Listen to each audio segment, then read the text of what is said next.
O poder de Deus. Descubra por que Deus nos dá poder. Fica por aí que o estudo hoje está poderoso, hein?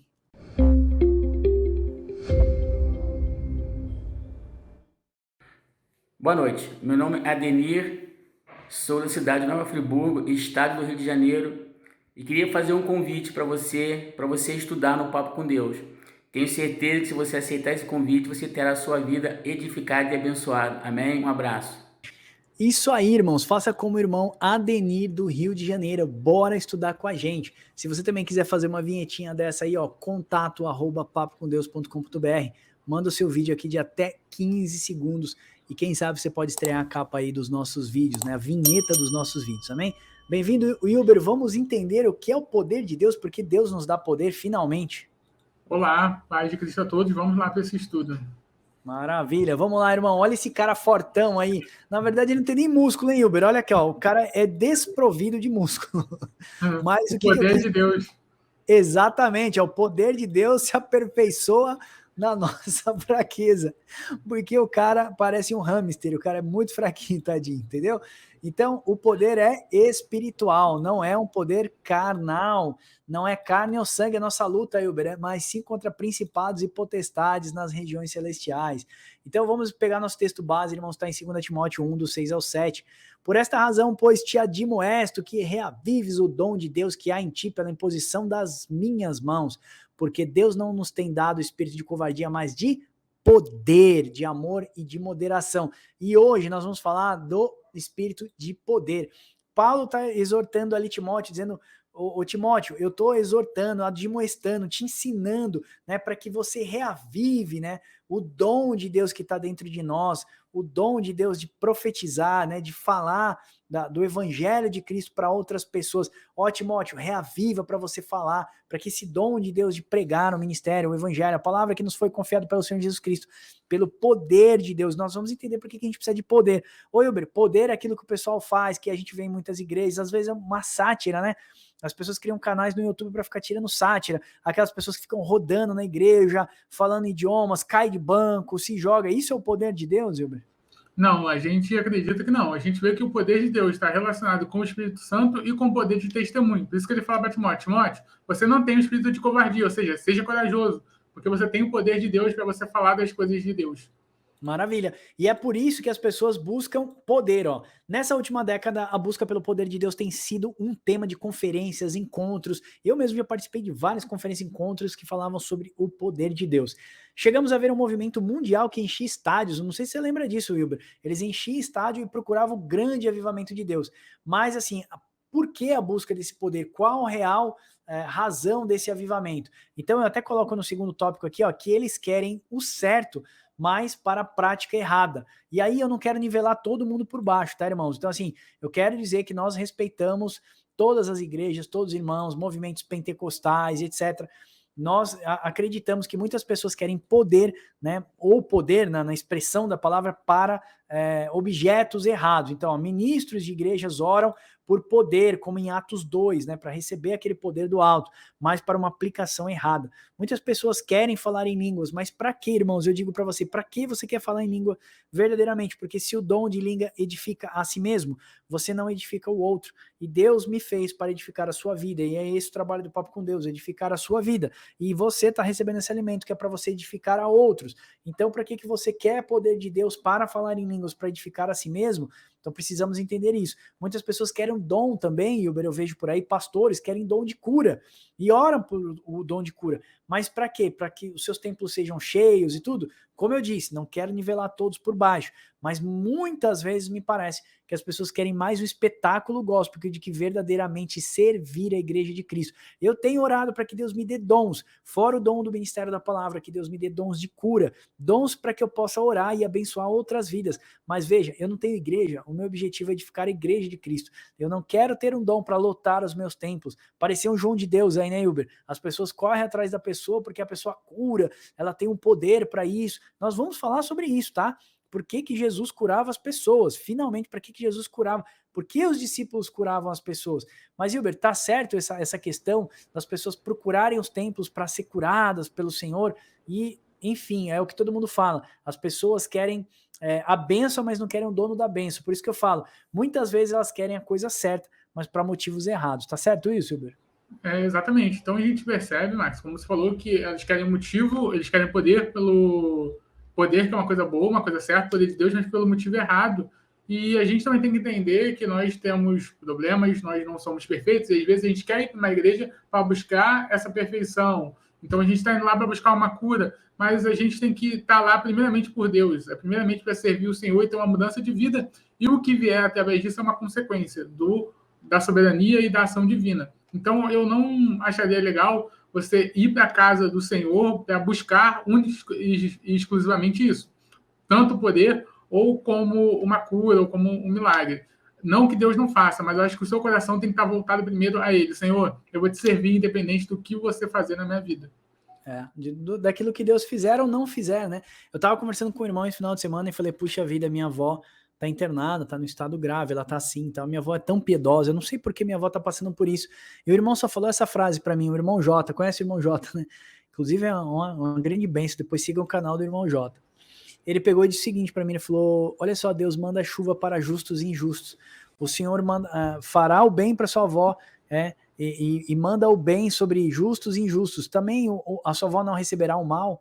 Então ele citou um verso de Jó, sabe? E aquilo me desmontou, porque é verdade, né? Nós queremos só as bênçãos do Senhor, mas a gente não quer o mal. Nós estamos no mundo, somos parte, né? Nossa carne merece, como é que eu posso dizer, o salário do pecado. E o salário do pecado é a morte. Então todos nós fomos designados a passarmos pela morte. Feliz daqueles que vão passar pelo arrebatamento do Senhor. Então, se nós recebemos o bem do Senhor, não receberíamos também o mal, né? Então, olha, irmãos, por que Jesus fez milagres? Por que os discípulos fizeram milagres? Você vai ver os discípulos fazendo milagre, está lá em Atos 1:8. Mas recebereis poder do alto ao descer sobre vós o Espírito Santo, sereis minhas testemunhas de Jerusalém, em Samaria até os confins da terra. Então, os discípulos receberam poder para quê? Para ser testemunha, para que as pessoas crescem naquilo que eles falavam. Eles seriam o quê? Mensageiros de uma grande mensagem. Jesus também, entre os judeus, ele foi o quê? O mensageiro de uma grande mensagem. Então, para afirmar a mensagem, o mensageiro precisava de dons, poder e maravilhas para afirmar que ele veio em nome do Senhor. Então, ele curava em nome do Senhor. E as pessoas falavam, quem é esse que até o morto faz ressuscitar? Quem é esse que faz o coxo andar? Quem é esse que faz o cego enxergar? Então, poderes e maravilhas eram necessários naquele tempo, para que eles crescem e aceitassem a palavra do Senhor. E os discípulos também receberam poder para falar com intrepidez e ousadia. E você vai ver que na última hora Deus também vai derramar poder sobre as suas duas testemunhas para profetizar na última hora. Então por que Deus não dá poder para a igreja hoje? Nós já temos tudo o que Deus precisava nos dar. O Espírito do Senhor que nos ensina o caminho, o juízo, né? O pecado, o juízo e a justiça. O Espírito do Senhor de Deus nos coloca a nossa mente e coração, as suas leis morais. O Espírito do Senhor tende a nos guiar. Nós temos as Escrituras Sagradas, que é o nosso grande referencial, é o nosso mapa. Homens morreram, deram sangue por que essa Bíblia estivesse aqui. E hoje nós não temos sequer as pessoas lendo um verso da Bíblia Sagrada uma vez por semana. Tem pessoas que não lê nada da Bíblia. Por isso, nesses estudos tão temáticos que nós fazemos aqui, nós fazemos estudo para conectar você com esses e-books aqui, ó, maravilhosos, para que você se sinta, então, motivado. Você vê que os nossos estudos são por temas específicos. Para quê? Para motivar você a ler as Escrituras. Então, Deus deu poder a Jesus Cristo. Você vê que o Espírito Santo leva Jesus para o deserto. Quando ele volta cheio de poder. Para quê? Para testemunhar a favor de Jesus. Jesus disse assim, ó, eu testemunho a favor daquele que me enviou, e meu Pai é maior que eu. Meu Pai foi quem me enviou, o Deus de vocês. E os discípulos receberam poder para testemunhar. E incrível que Paulo vai dizer assim, que esse poder ele é aperfeiçoado exatamente nas nossas fraquezas, ó. E Paulo diz em 2 Coríntios 12:9, então ele me disse, a minha graça te basta, porque o meu poder se aperfeiçoa na sua fraqueza. De boa vontade, pois, mais me gloriarei nas fraquezas, porque de mim repouse o poder de Cristo. Paulo está falando que quando ele está fraco, é aí que ele está forte. O que significa isso, Wilber? Porque muita pessoa não entende, né? Quando eu estou fraco, é aí que eu estou forte. O poder de Deus se aperfeiçoa na minha fraqueza. Ele tinha acabado de pedir para Deus tirar um espinho na carne dele, e Deus fala assim, ó, minha graça te basta, porque o meu poder se aperfeiçoa na sua fraqueza. Quanto mais fraco, Paulo, você é, mais o meu poder se engrandece em você. O que significa isso, Wilber? Sim, Max, isso aí não dá legalidade para pecar, porque eu já vi muita gente colocando esse verso para pecar. Ah, eu peco, aí eu sou fraco, mas o poder de Deus se aperfeiçoa na minha fraqueza, então eu continuo pecando porque eu sou fraco e o poder de Deus me aperfeiçoa. Não é isso que o Paulo está falando. Ele está falando que quando eu estou fraco na minha carne, quando meu corpo, quando a minha carnalidade, minha humanidade fica fraca, aí o Espírito Santo age em mim. Por isso que Cristo ele ficou 40 dias e 40 noites no deserto, ou seja, você vê aí no final uma fraqueza, uma condição de fraqueza, de uma debilidade muito grande, e aí o que acontece? Vem o diabo tentar ele na fraqueza, e aí ele consegue passar e ele é enchido do Espírito Santo. E Paulo está falando a mesma coisa, quando eu estou fraco, quando eu estou nessa luta contra a minha carne, essa luta desgastante, essa luta maçante, e eu não tenho condições de vencer, porque eu sou um ser humano limitado, eu sou fraco, o poder de Deus vem e me aperfeiçoa. Então, quanto mais fraco eu tiver, quanto mais a minha carne estiver fraca, quanto mais o meu eu estiver fraco, mais Deus age em mim. Por isso que ele fala, não vivo mais eu, mas Cristo vive em mim. Lindo, né? A verdade, essa passagem é linda. Jesus mostra o poder de Deus para João Batista. Você lembra que quando João Batista é levado para ser morto, ele tá lá aprisionado, ele pega o seu servo, né, o seu mensageiro, e fala assim, ó, vai até Jesus, o Cristo, e pergunta para ele mesmo se ele era o Cristo, aquele que haveria de vir. Olha, João Batista teve sua crise de fé. Quem não teve sua crise de fé? O Wilber falou uma coisa aqui que é verdade, irmãos, quem não tem crise de fé não é cristão. Mas eu percebo uma coisa, Wilber, que todas as vezes que eu tenho minha crise de fé, parece que a minha carne tende a provar aquilo que é do Espírito para que então eu tenha força para voltar para o pecado, porque eu sei como o pecado é bom e o pecado alimenta a minha carne. Por isso que quando eu estou fraco, a minha carne está fraca, aí eu estou forte, porque o Espírito Santo controla. Lembra de Gênesis 4:7, Deus falando que a gente precisa controlar, o seu desejo será contra ti, mas a ti cabe dominá-lo. Nós precisamos dominar os nossos desejos, só dominamos quando o Espírito, então, tem a supremacia e controla o corpo. Então, todas as minhas crises de fé, irmãos, era porque eu tinha desejo de voltar para o pecado. Se a gente parar e pensar que todos os argumentos mostram que Jesus passou por essa terra, que ele morreu, que os discípulos deram a vida por aquilo que acreditavam, então nós precisamos dar a nossa vida por aquilo que nós acreditamos. E quando João Batista está na última hora, irmãos, para ser decapitado, ele manda o seu servo até Jesus e fala, você é o Cristo, aquele que haveria de vir mesmo para salvar a humanidade, você é o Cordeiro de Deus que tira o pecado do mundo. Veja, ele tinha batizado Jesus, viu a pomba descer sobre Jesus e aquela voz que disse, esse é o meu filho amado a quem me comprazo. E aí ele manda na última hora, mas ele estava para ser morto, irmãos, bateu aquela dúvida nele na hora, e Jesus diz aquela famosa frase, olha, fala para João que os cegos vêm, que os coxos andam, e que o evangelho de Cristo está sendo, que o evangelho de Deus está sendo pregado por todo mundo. Olha o que ele está dizendo, ó, agora eles conseguem enxergar, agora eles conseguem andar, e o evangelho de Cristo está sendo pregado. Então, a crise de fé é normal para todo mundo, mas lembre-se que na verdade ela vem para provar o seu coração para que você volte para o pecado. Então o poder de Deus é a virtude, irmãos, para testemunhar o reino de Deus e a sua justiça. Deus não nos dá poder para usarmos para nós mesmos. Todo dom que você vai ver que Deus dá, ministério de cura, ministério, por exemplo, de profético, é sempre para edificar outro, você profecia para edificar outro, você cura outra pessoa, você pode ver que muitas pessoas que têm o dom de cura, elas têm doença, elas não... Eu falo para Deus, Deus, eu tenho um monte de problema de saúde e tal, me dá um ministério de cura, porque eu quero abençoar outras vidas. Então lembre-se disso, se Deus der alguma coisa para você, é para você edificar outras vidas. E de novo, Hilbert, tá esse cara fraco aqui, ó, até parece que ele fez academia agora, mas nós vamos perceber que depois ele se torna forte, ó. Recebemos poder de Deus para testemunhar o pecado do mundo, o juízo que se aproxima e a justiça de Deus, que é Cristo Jesus. Lembra? O Consolador vai vir para mostrar o pecado, o juízo e a justiça. Essa é a missão, né, do Consolador. E o Espírito Santo vai nos dar poder para quê, irmãos? Receberemos poder para testemunhar o pecado, o juízo e a justiça. Então, se você quer receber poder de Deus, está orando aí na sua igreja para receber poder de Deus, pense se aquilo que você está pedindo não é o certo pelo motivo errado. Lembre-se que você está aí para edificar outras vidas, para abençoar outras vidas. Deus nos dá poder para testemunharmos Jesus Cristo. Apocalipse 11:3, ó, darei poder às minhas duas testemunhas, e elas profetizarão durante 1260 dias, 3 anos e meio, vestidas de panos de saco. Pano de saco é símbolo de humildade. Judeus e gentios agora no corpo de Cristo, que não existe mais muro que separava, estarão testemunhando na última hora, né, para edificar as pessoas, acordar aquelas noivas que estão dormindo. Então Deus vai entregar nesses 3 anos e meio finais a grande chuva, o grande avivamento, que as igrejas estão enchendo o estádio, estão procurando tanto, na hora certa. Deus é inteligente, Deus é sábio e vai avivar a sua igreja. Isso significa as últimas chuvas. Fala um pouquinho das últimas chuvas, Hilber, para a gente pular esse verso aqui. Então, beleza. Interessante, então, que Deus ele compara a sua igreja, ele vai fazendo várias figuras, e uma delas é como uma plantação. Por isso que você tem ali a parábola do joio e do trigo. Você vê que o mundo é como se fosse uma plantação.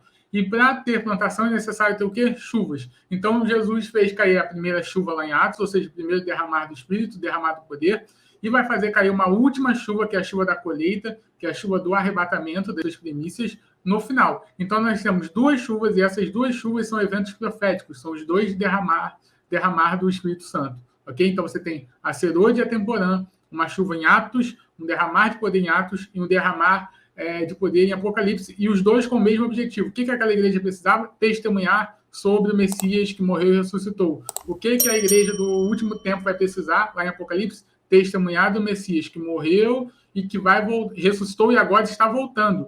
E o interessante é que elas estão vestidas de saco, como o Max falou, sinal de humilhação. Então as pessoas que olham vão falar assim, esse pessoal é fraco, mas eles estão ali, fracos na aparência, mas eles estão revestidos do poder de Deus. Maravilha. Olha só esses versos, que lindo. Ó. Poder que ressuscitou Jesus, 1 Coríntios 6,14. Deus ressuscitou o Senhor e também nos ressuscitará a nós pelo seu poder. Olha também esse verso. Ó. Viveremos pelo poder de Deus, pois na verdade foi crucificado em fraqueza, mas vive pelo poder de Deus. Da mesma forma, somos fracos nele, mas pelo poder de Deus viveremos com ele para servir vocês. Paulo está falando que nós fomos feitos fracos em Jesus, mas pelo poder de Deus viveremos com ele para servir vocês, servir a igreja de Cristo. Você sabe, então, para que é feito o poder do Senhor. Joel 2, né, tem uma profecia que Deus derramará do seu espírito novamente, né, e dará poder para que nós profetizemos. E lá em Atos 2, você vê Pedro fazendo aquela exposição, dizendo assim, olha, se cumpriu Joel 2, nesse momento em que o derramar do Espírito aconteceu. Então, ali é as primeiras chuvas, a chuva temporã. Assim como foi cumprido lá em Joel 2, se cumpriu em Atos 2, a gente percebe que tem essa conexão, né? E as testemunhas do Senhor, que são os discípulos, saem para lançar as primeiras sementes sobre a terra, e a gente percebe os primeiros cristãos nascendo, né? A semente caiu na terra, chove, que é o poder de Deus, ousadia no Espírito Santo, perseguição da igreja, e a igreja só cresce em meio à perseguição. Na última hora também vai haver uma grande perseguição nos 3 anos e meio finais. Muitos cristãos serão mortos, outros serão levados para cativeiro, e a Bíblia fala, aí está a perseverança dos santos. Quem tiver que ser levado para cativeiro vai. Quem tiver que ser morto a espada será morto, e nisto está a perseverança dos santos. Nós fizemos um estudo, vou pedir para o Wilber deixar um card aqui chamado assim, 1/3, um número que aponta para os salvos. Você vai ver que Deus vai passar os seus pelo fogo e vai provar. Ainda fala em Malaquias e Zacarias também, tem Ezequiel, também tem Apocalipse. Ele vai falar que ele vai se assentar como lavandeiro, e eu vou passar o meu povo no fogo para provar como se prova o ouro, para provar como se prova a prata, e esse povo vai dizer, esse aí é meu Deus, e eu vou dizer, esse aí é meu povo. E a Bíblia fala ali que somente 1/3, que é um número, ok, simbólico, somente 1/3 será purificado naquele dia. Então, nos últimos dias, assim como foi no nascimento da igreja, nos últimos dias também vai ter uma grande perseguição, e o Senhor vai derramar do seu espírito sobre judeus e gentios, suas 2 testemunhas, para se humilhar, para chegar à presença do Senhor. E aí o que vai acontecer? Os frutos vão ficar viçosos, porque as últimas chuvas vão cair, vão deixar os frutos viçosos como no dia da colheita, e aí o Senhor há de colher o seu 1/3 sobre a terra. Lembra, Deus não vai colher qualquer um, a porta do céu continua estreita, e Deus vai tirar somente as primícias daqueles que dormem e a primícia daqueles que estiverem vivos. Amém, Hilber? Amém, perfeito, exatamente isso. Assina embaixo o que o Max disse. Esse é o estudo que a gente gostaria de fazer com vocês. Esse e-book tá maravilhoso. Eu saltei uns 4 ou 5 blocos de texto propositalmente para dizer para você que lá no nosso site, tá aqui, ó, tô deixando embaixo aqui passando mais de 160 e-books lindos como esse aqui para edificar a sua vida. No nosso site também tem mais de 15 de cursos de teologia para abençoar você.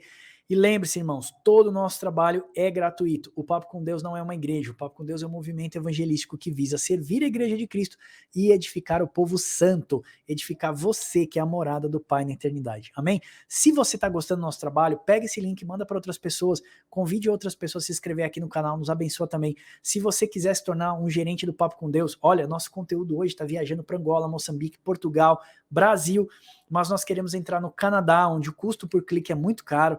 Nos Estados Unidos, Inglaterra, nós queremos levar boa teologia para essas pessoas. E sabe, eles fazendo teologia, quem paga somos nós, somos vocês. Então, se você quiser se tornar um gerente do Papo com Deus, acesse o nosso site. Aqui embaixo também tem um Smart Link. Você vai clicar e vai cair direto numa página para poder se tornar um gerente do Papo com Deus. Ou se você quiser nos edificar aqui no YouTube, tem um botão aqui embaixo. Torne-se membro do canal. Por apenas R$ 4,90 você pode estar abençoando e levando boa teologia para muitas vidas. Amém? Deus abençoe vocês e até o próximo Papo com Deus.